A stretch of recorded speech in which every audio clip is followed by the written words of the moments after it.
বিড়াল হচ্ছে সবচেয়ে সুন্দর একটা প্রাণী। বিড়ালটা হচ্ছে আমাদের আবেগের জায়গা, ভালোবাসার জায়গা। নবীজির একটা বিড়াল ছিল, নাম হচ্ছে মুয়েজ্জা। নাম কি? মুয়েজ্জা।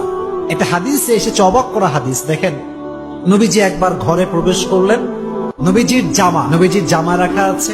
হাদিসে এসেছে, নবী যখন ঘরে প্রবেশ করলেন, দেখলেন জামার এক সাইডে ছোট্ট একটা বিড়াল আরামে ঘুমাচ্ছে। সুবহানাল্লাহ, ঘুমিয়ে আছে।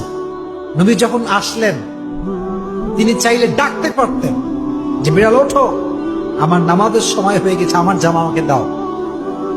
এই হাদিসটি আমি সকালে পড়েছি, বড্ড অবাক হয়েছে। হাদিসে এসেছে নবী বিড়ালকে ডাকেন নাই, তার শরীরে স্পর্শ করেন নাই।